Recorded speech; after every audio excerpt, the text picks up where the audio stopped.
자, 오늘 이모군란과 갑신정변에 대해서 살펴보도록 할게요. 자, 이 말 뜻부터 잠깐 살펴볼까요? 1882년이 이모년이었고요. 1884년이 갑신년이었거든요. 그래서 1882년에 군인들이 난을 일으켰어요. 그 다음에 1884년 갑신년에 정변, 쿠데타가 일어났어요. 이 두 개의 82년과 84년에 있었던 사건을 지금부터 살펴볼 건데요. 자, 이거는 우리 지난 시간에 살펴보았던 개화정책. 자, 정부에서 했던 개화정책 추진이 있었죠. 개화정책이 있었고요. 또 그 다음에 이 개화정책을 반대하는 뭐가 있었죠? 위정 척사운동이 있었을 거예요. 우리나라의 문을 개방하고 개화정책 펴는 거에 대해서 반대했던 위정 척사운동이 있었는데 이 두 개의 사상이 충돌하는 대표적인 사건이 바로 이모군란과 갑신정변이어서 이 두 개를 이렇게 묶어서 살펴보도록 할 거예요. 여기에 있는 분은 바로 개화정책의 대표 주자였던 김옥균이라는 분이랍니다. 자, 그러면 이모군란부터 한번 살펴볼까요? 자, 이모군란이 왜 일어났는지 배경을 살펴볼 건데, 자, 여기 지금 배경에 두 가지가 있네요. 첫 번째, 별기군이네요. 별기군. 자, 여기 지금 이모군란 그랬는데 여기서 얘기하는 군인은 바로 여기 구식군인이죠. 구식군인. 자, 그러면 여기 별기군은 뭐예요? 신식군대이죠. 개화정책에 의해서 신식군대가 만들어졌었는데 바로 신식군대인 이 별기군은 양반가의 자제들로 구성이 되었고요. 지금의 사관생도와 같은 그런 우리나라의 군인을 이끌어가는 장교라고 얘기할 수 있어. 장교를 양성하기 위한 그런 기구라고 얘기할 수 있어요. 그래서 별기군은 양반가의 자제들로서 특별 대우를 해주는 사람들이었었고, 그러면서 구식군인에 대한 여러 가지 차별 대우가 나오고, 그러면서 굉장한 반발, 개화정책에 대한 반발이 나오게 되면서 이모군란이 발생하는 거겠죠. 그 다음에 두 번째, 자, 이번에는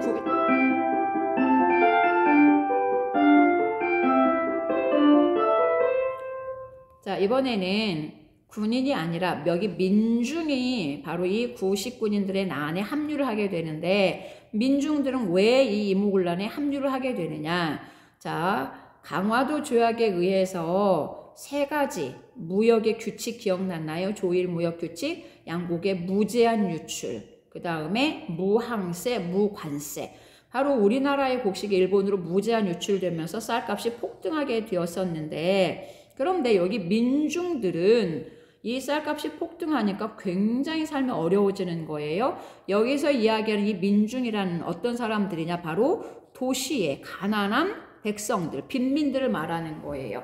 자, 우리 예전에 경제사에서 배웠던 이양법에 의해서 광작이 이루어졌고, 광작 때문에 수많은 사람이 농촌을 떠날 수밖에 없었죠. 바로 이 도시로 몰려든 임노동자들은 날품팔이로, 요즘 말로 얘기하면 하루살이 알바를 해서 그걸로 식량을 사서 밥을 먹어야 되는데 바로 쌀값이 폭등을 하게 되면서 일본에 대한 감정이 굉장히 안 좋았었고, 그래서 여기 이 구식군인과 민중들이 대개 서울 사대문 밖에 생활을 하는 이웃이다 보니까 이들이 같이 합류해서 일어나는 것이 이모군란이라고 얘기할 수 있어요.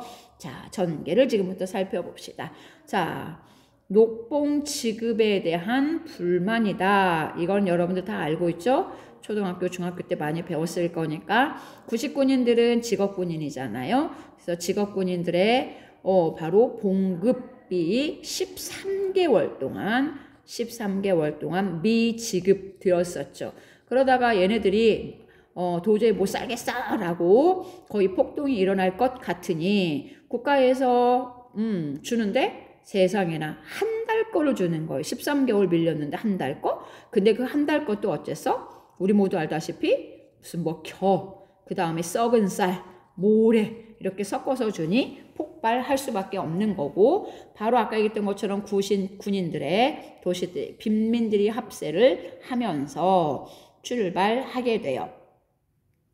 자, 일단 이들이 둘 다 공통적으로 개화 정책에 대한 불만이고, 그러다 보니까 일본에 대한 불만이 컸잖아요. 그래서 일본 공사관을 습격해서 공사관의 직원들을 사살 또는 부상을 입히게 되고, 그리고 이야기를 또 전개시켜 가다 보아하니 이 개화 정책을 누가 추진했어? 민씨가 했어. 민씨 세력이 했네.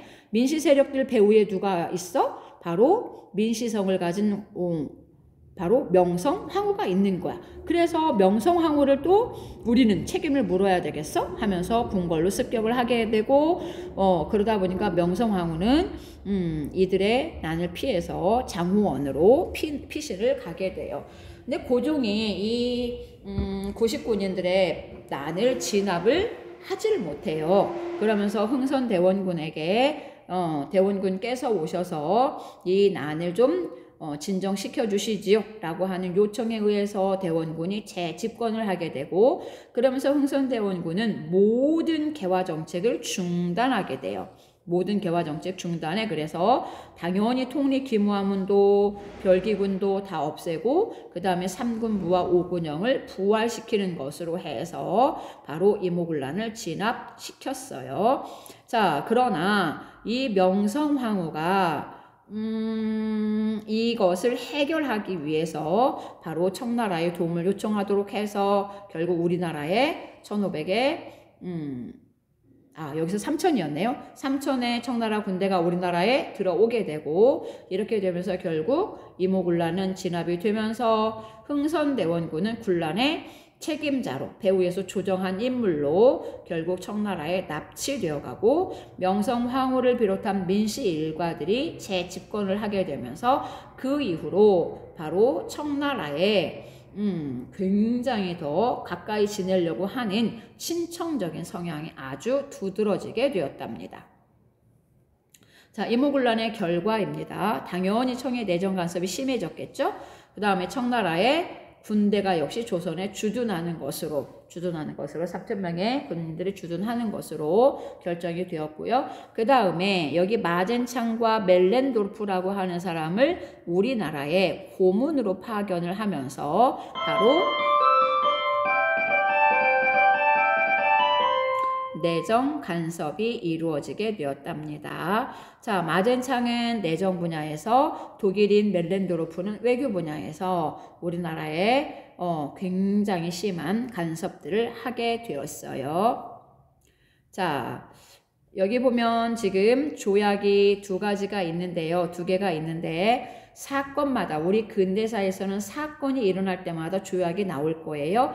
우리 지난번에 운요호 사건 기억나죠? 운요호 사건 결과가 강화도 조약이었던 것처럼 오늘 이모군란의 결과 재물포 조약, 조청상민 수륙무역장정, 이 두 개의 조약이 만들어지게 돼요. 체결되게 돼요. 재물포 조약은 조선과 일본 사이에 맺어지게 되는데, 배상금 지불, 일본 경비병 주둔 등이라고 되어 있는데, 자, 재물포 조약의 구체적인 내용을 보면 이렇게 생겼어요. 자, 5만 원을 내서 일본 관리들의 유족에게 주어라 라고 해서 바로 배상금을 지불하라 라는 내용이 있었죠.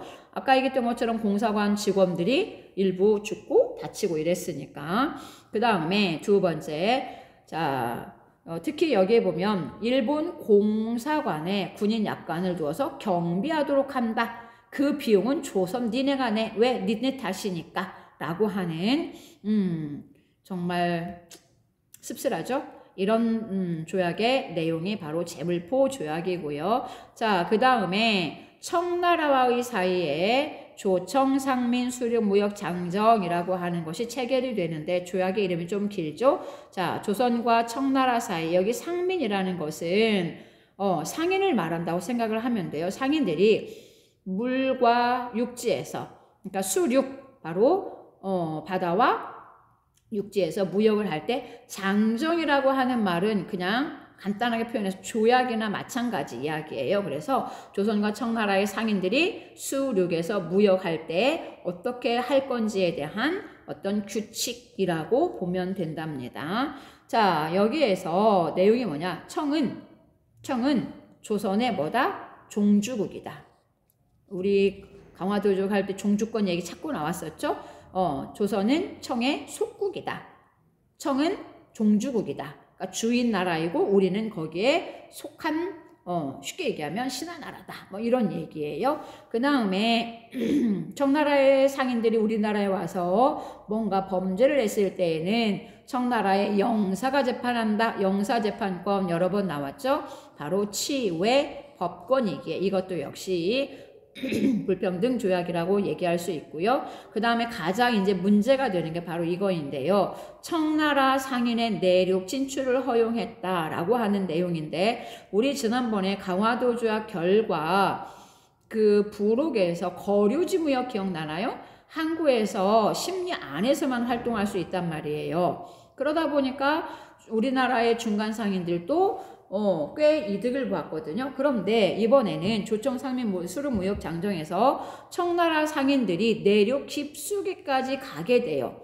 그러다 보니까 어떤 일이 벌어지느냐. 이 청상인의 내륙 진출 허용으로 인해서 조선의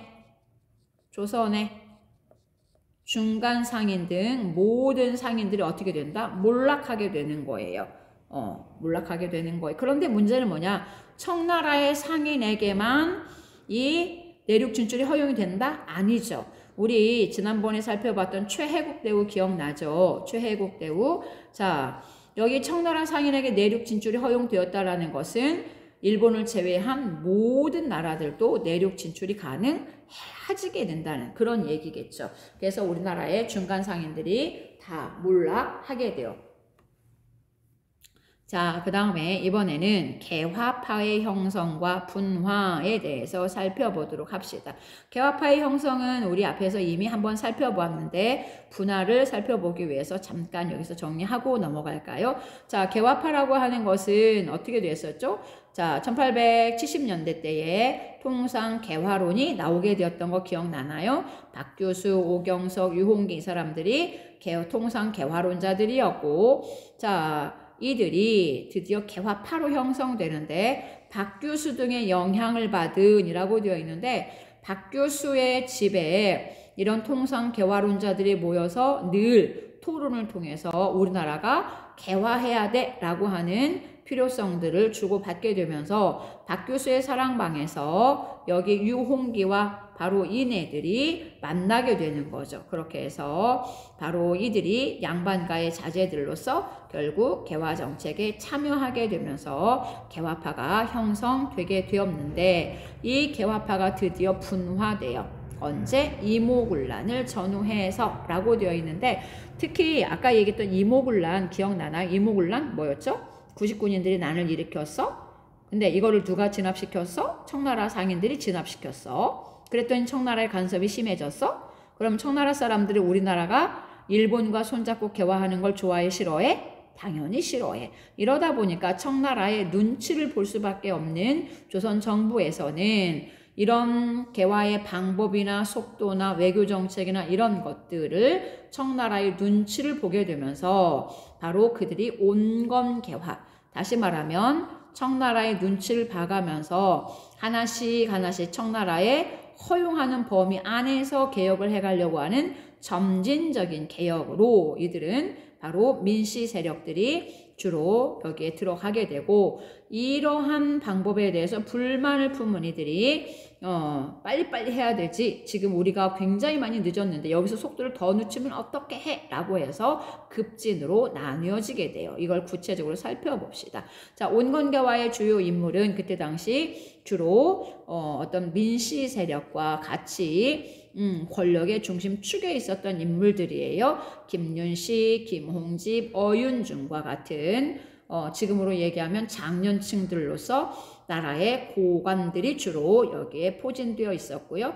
이들의 개혁의 방법은 뭐냐? 청나라처럼 양무운동, 어떻게 하는? 청나라 양무운동의 스타일이 뭐였죠?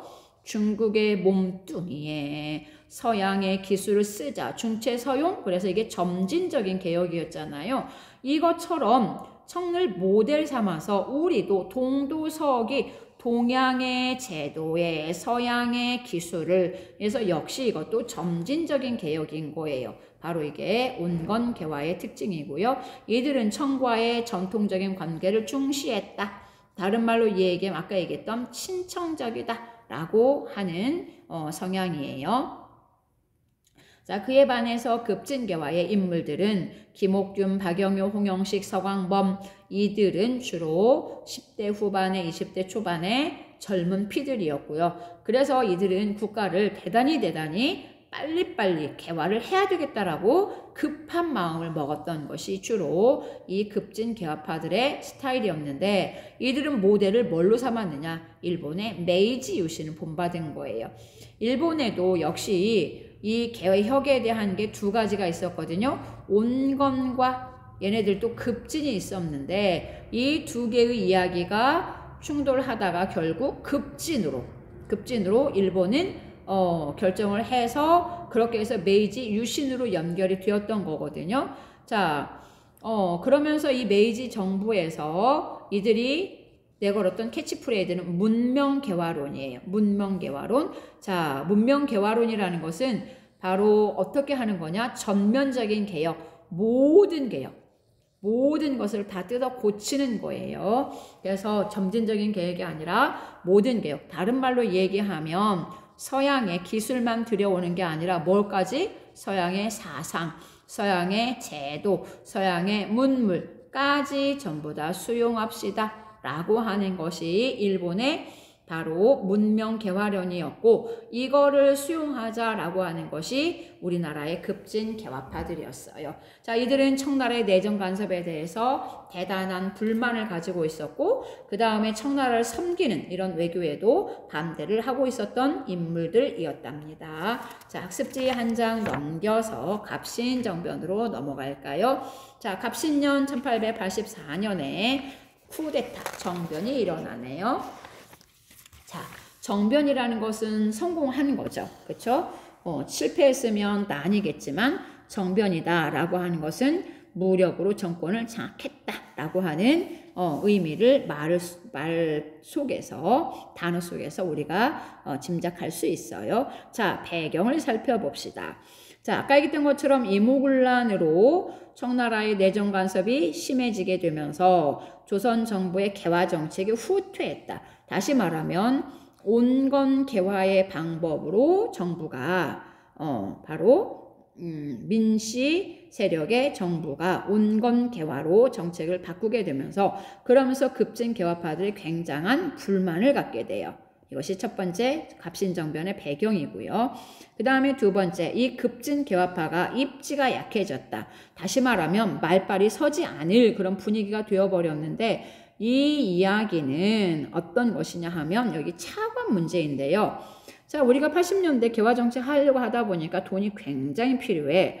근데 돈이 없네. 참 이거 어떻게 해야 될까? 이 개화정책은 빨리 했으면 좋겠고 돈은 없네 라고 했더니, 아까 우리 외교 고문으로 왔던 멜렌드로프 있죠.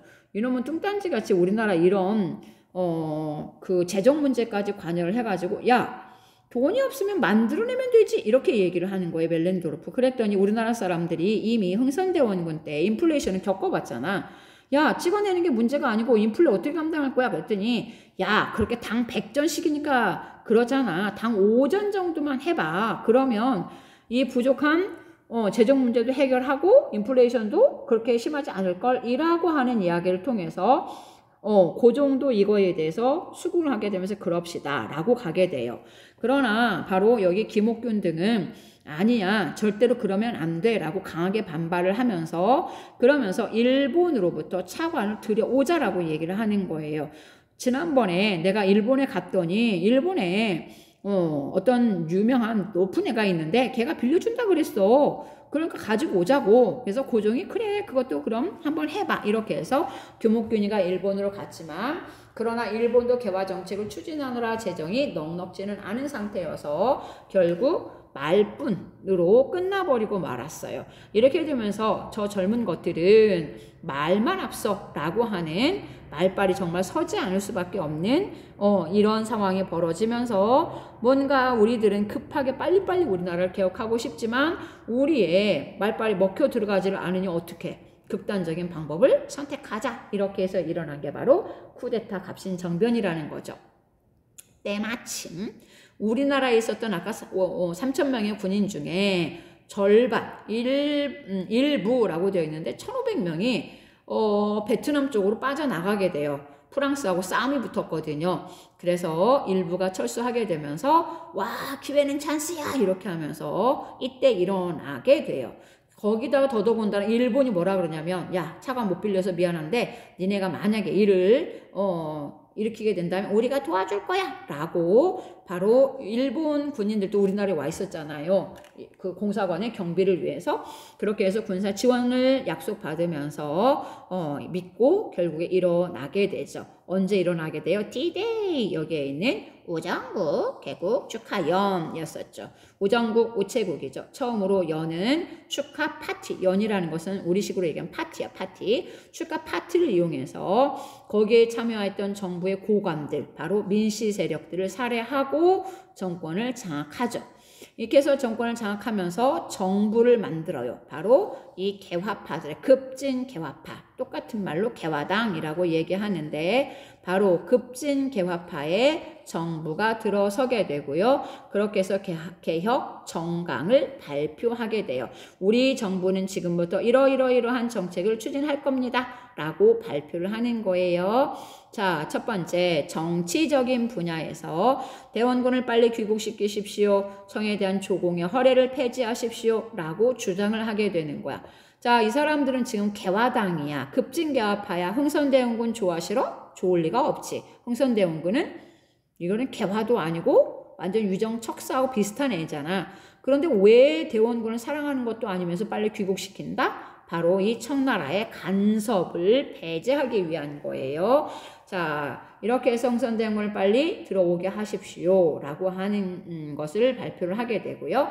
그 다음에 국가의 대신과 참차는 의정부에 모여서 정령을 의결하고 반포하십시오. 라고 되어 있는데, 자, 국가의 중요한 일을 이런 분들이 의정부에 모여서 의논한 다음에 반포를 한다. 국가의 중대사를 왕이 결정하는 게 아니라 대신들이 바로 내각을 구성해서 그러다 보니까 당연히 왕권은 제한되게 되고 결론 뭐예요? 입헌군주제를 지향하에 가겠다는 거예요. 입헌군주제란 헌법을 세워놓고 그 다음에 헌법 아래에 군주가 들어가는 거야. 자, 우리나라는 지금까지 어떤 사고방식이요? 왕이 곧 법이야. 그치? 왕이 곧 법이야. 그래서 왕의 말이 곧 법인데 그런데 여기에서는 아니야. 어떻게 하는 거야? 왕도 뭐 해야 되는 거야? 법 아래에 있어야지 되는 거야. 이게 바로 입헌군주제라고 얘기할 수 있어요. 그러니까 왕권이 제약을 많이 받겠죠. 자, 이번에는 경제 분야를 살펴보는데 지조법, 토지, 조세, 그러니까 토지세야, 토지세. 토지세를 개혁을 합시다 라고 하는 이야기예요. 여기 있는 것처럼 세금, 토지세를 개혁하겠다. 그래서 국가의 재정을 좀 모아보겠다라고 하는 것이었고요. 그 다음에 국가의 재정은 모두 호주에서 관할하게 한다. 모든 들어온 세금은 호주에서 관할하게 한다. 지금까지는 세금을 관할하는 곳이 여러 군데였거든요. 근데 이제는 재정을 한 곳에서만 어디에서? 호주에서만. 앞으로 재정의 일원화가 여러 번 나오는데요. 이번에는 호주예요. 꼭 기억하세요. 갑신정변 때에는 호주입니다. 자, 호주에서 관할하게 하고 그 다음에 그 밖에 재무관청은 폐지하라. 지금 여러 군데 있는 것을 전부 다 재정 관리 못하게 한다라는 얘기였었죠. 그 다음에 마지막으로 사회 분야의 개혁을 보면 자, 문벌을 폐지한다. 인민평등권을 제정한다. 능력에 따라서 관리를 임명한다라고 하는 인민평등권을 확립하게 돼요. 인민평등권을. 자, 그러나 우리 모두 알다시피 3일 만에 실패로 끝나게 되죠. 3일 천하로 끝나게 되죠. 왜? 청나라 군대가 개입을 하게 돼요. 자, 맨 처음에는 그 개화당의 정변을 왕과 고종과 명성황후가 자세한 내막을 모르고 있다가 나중에 보아하니 이들이 쿠데타를 일으켜서 일부의 민씨 세력을 제거하고 정권을 장악했다라는 것을 알게 되면서 청나라에게 다시 요청을 하게 돼요. 그래서 그 나머지 1,500명이 바로 개화당을 처리하게 되고, 도와주겠다고 했던 일본군이 숫자상으로 게임이 안 되었거든요. 그래서 10대 1 정도밖에 안 됐어. 그러면서 일본군이 배신 때리고 도망을 가버리면서 결국은 3일 만에 실패로 끝났고, 일본으로 철수하는 것을 따라서 김옥균과 박용효 등도 일본으로 망명을 하게 되었대요. 자, 여기는 지금 대역, 부도, 옥균. 김옥균이가 일본으로 망명을 하였었지만 10년 세월 굉장히 일본에서의 삶이 고달팠고요. 그래서 결국은 적의 소굴인 청나라로 피신을 가게 되는데, 청나라까지 결국에 조선에서 파견한 자객이 따라가게 되면서 거기에서 결국 암살이 되었고 피살이 되었고, 그 다음에 시신은 조선으로 들어오게 돼요. 그래서 우리나라에서 대역죄는 대개 망나니들의 칼에 의해서 이단 분리되잖아. 여기 보면 지금 보이나요?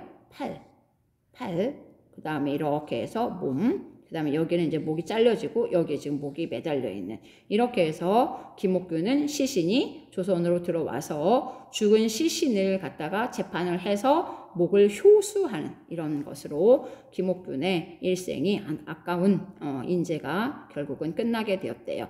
자, 이 갑신정변의 결과를 살펴보는데요.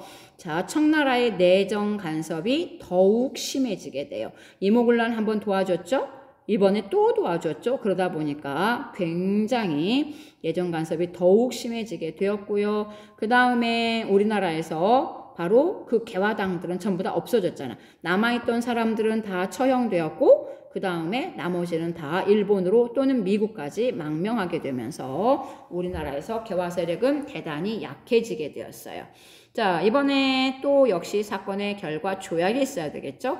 자, 이번에 여기 한성조약이라고 되어 있는데, 자, 한성조약은 조선과 일본 사이에 체결하는 거고요. 자, 이 한성조약의 내용은 공사관 신축비예요.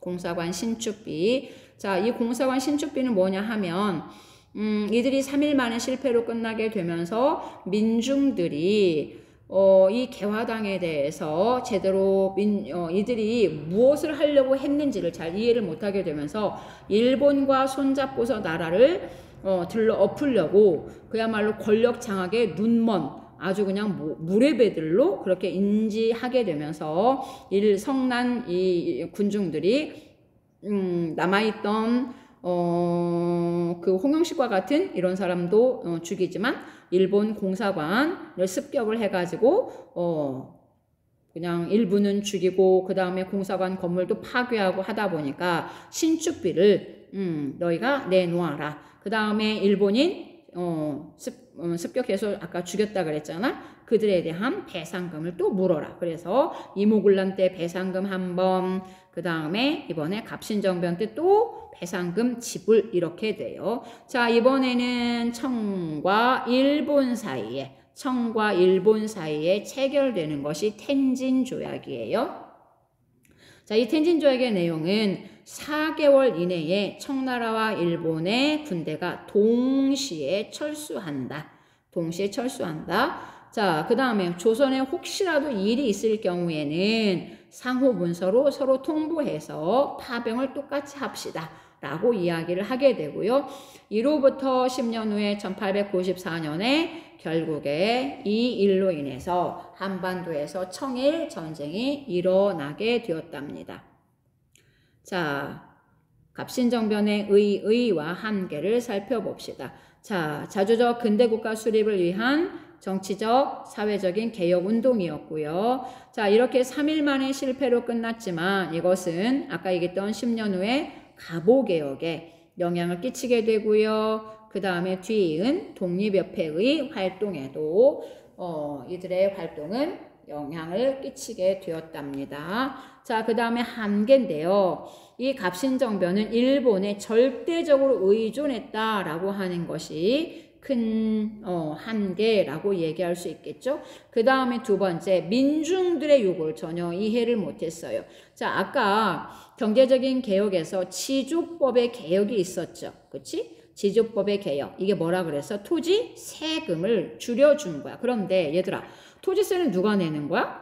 지주가 내는 거지. 지금은 광작에 의해서 일부의 사람, 특히 양반들이 엄청난 땅을 가지고 있고 거의 대부분의 농민들은 소작농으로 전락하거나 아니면 임노동자로 이렇게 돼 있단 말이야. 그래서 세금을 높이거나 말거나 하거나 하등의 문제가 없어. 민중들은 오로지 뭐에 관심 있어?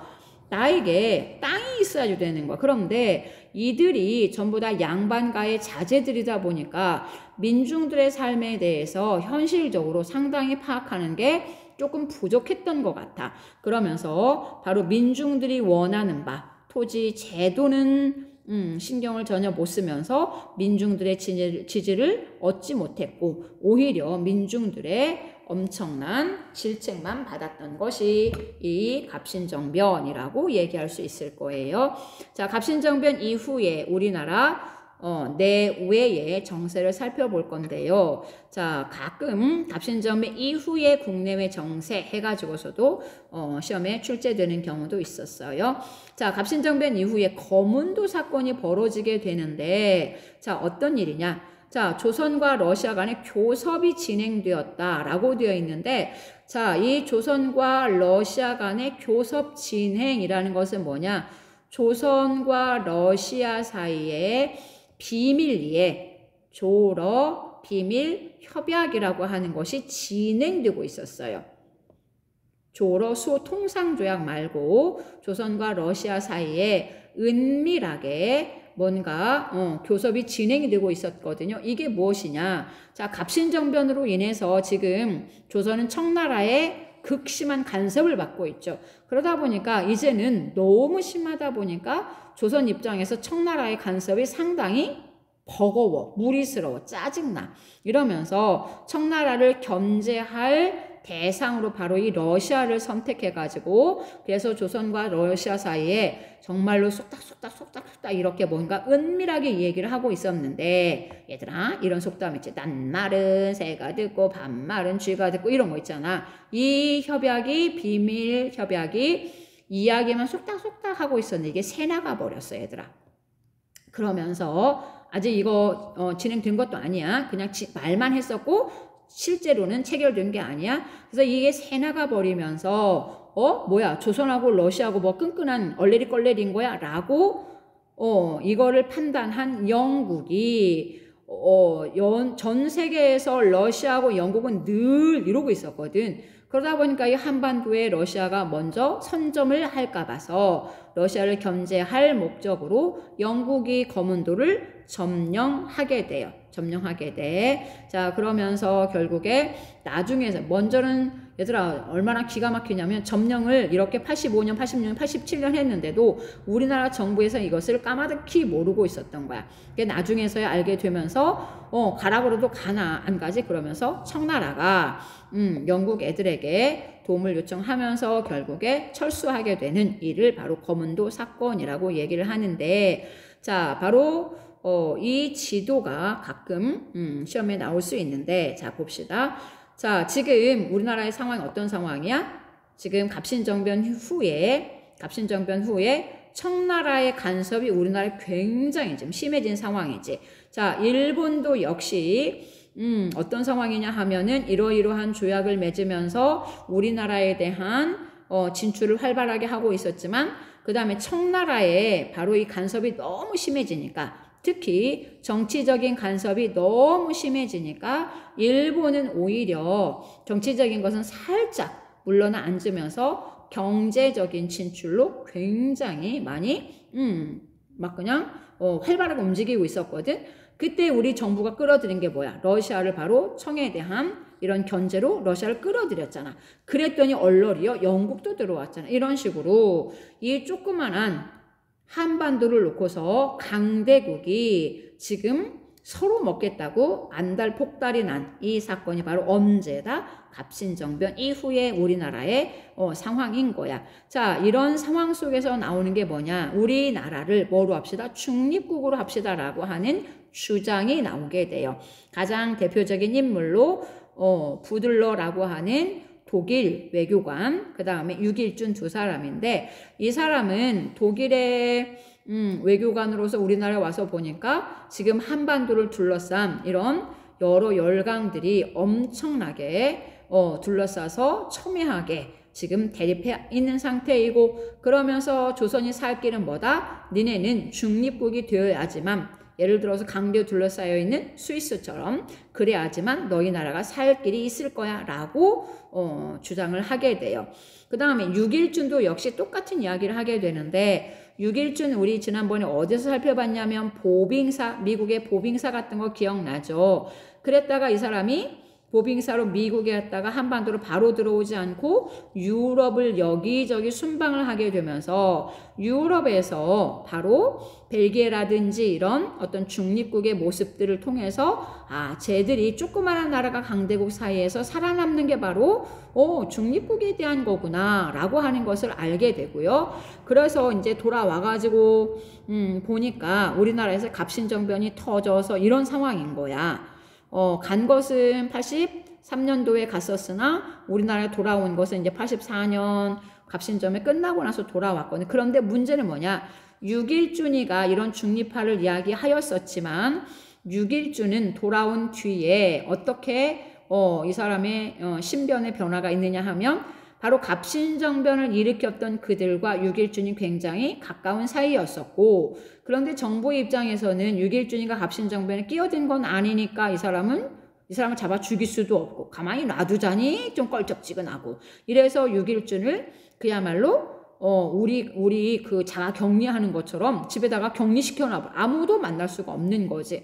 그러다 보니까 외국인이 그 다음에 집에 갇힌 사람이 아무리 뭐라고 주장을 한들 이게 정부의 정책으로는 전혀 반영되지 못했어요. 이렇게 해서 결국 중립화는 주장으로만 끝나게 되었고, 그래서 결국에 일본에게까지 먹혀버리게 되었겠죠. 자, 이렇게 해서 유길준의 중립화를 살펴보았는데 사료를 잠깐 봅시다. 자, 쭉 한번 여러분들 읽어보시고요. 우리나라가 아시아의 중립국이 된다면 러시아를 방어하는 큰 기틀이 될 것이다. 우리에게 골칫덩어리가 항상 러시아였던 거야. 그 다음에 아시아의 여러 대국이 서로 보존하는 전략도 될 거야 라고 하면서 바로 뭘 주장했어요? 중립국으로 합시다 라고 하는 유길준의 사료를 잠시 살펴보았습니다. 자, 여기까지 해서 이모군란과 갑신정변 마쳤고요. 굉장히 중요한 수능 주제인 동학농민운동을 다음 시간에 살펴보도록 할게요.